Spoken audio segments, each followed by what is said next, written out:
Hi everyone, thank you for tuning in. Today I'm going to make a bridal bouquet using artificial flowers. I have some white spray roses, some cream colored full-size roses, and then I've got some blue hydrangea. So I always start out with prepping my flowers, and what I'm doing is trimming off pretty much all the leaves off of the flowers. Just want that beautiful color and shape of the bloom itself. And then I trim down the stems into what I like to call bite-sized chunks, just something easier to work with, that's not going to be too much, too overbearing. I like the smaller size and a little bit shorter stem, so I'm not wiping out everything on my table. And with the full-size roses there, they make them so realistic that they actually come with thorns that really hurt, like real flowers. So I trimmed back all the thorns on there, not only for my benefit, but also the bride's or whoever's going to be handling it. You don't want it to hurt their hands as well. And then I trim up all the leaves on my hydrangeas, kind of shorten that stem on there so it's easier to work with. And then for my foliage, I'm going to work with some seeded eucalyptus, and I love working with seeded eucalyptus.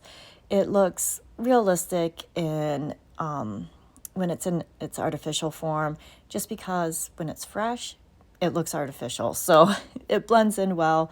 It has a nice shape on the leaves. It's got a nice texture on the seeds. It's fun to work with.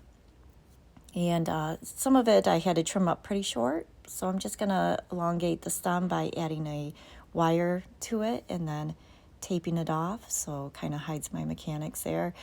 And then that will give me a little bit more to work with.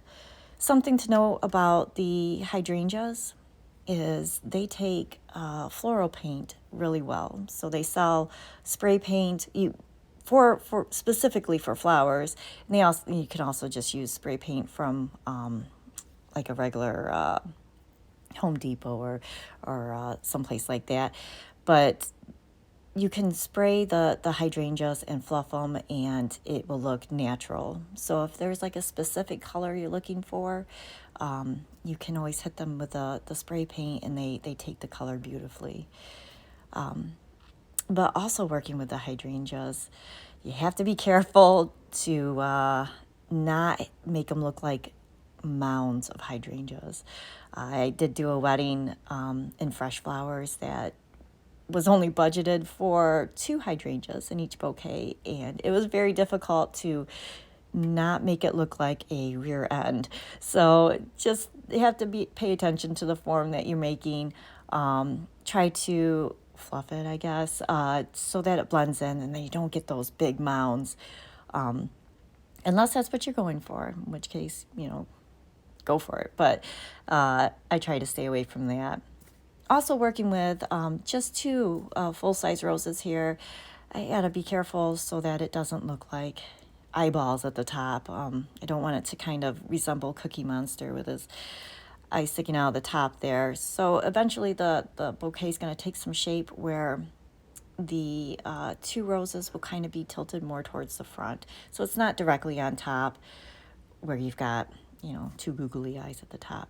Also working in the spray roses, you can kind of keep them a little bit further out from the hydrangea so that those 2 single roses are not the only flowers that are sticking out further than the hydrangea. So it kind of gives it an added layer in that dome shape where nothing's like taller than the others, if that makes sense.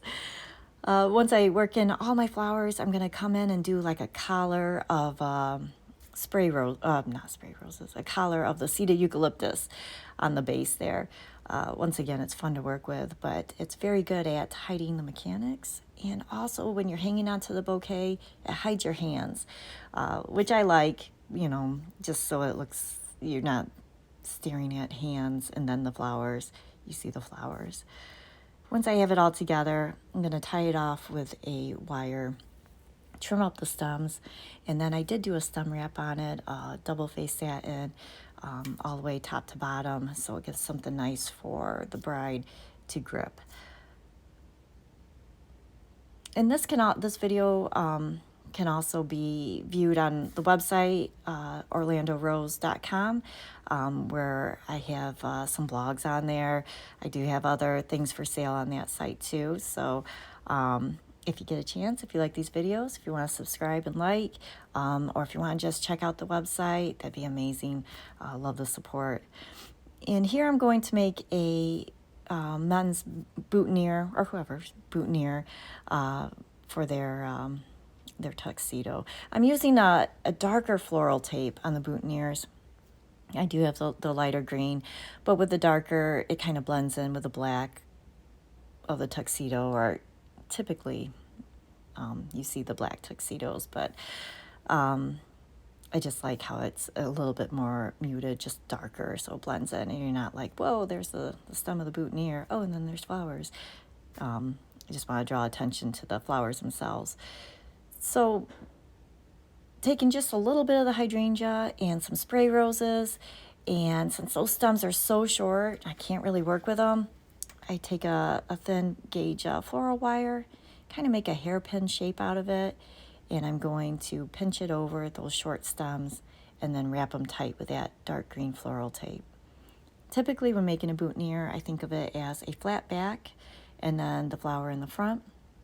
So I was toying with the idea of adding like the eucalyptus leaves behind it to give it that flat surface.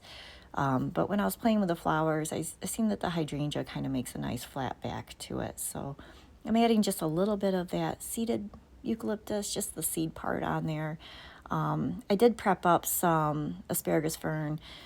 Sometimes that's nice to give it kind of a wispy feel. I ended up not even using it, but I have it prepped for the next project now.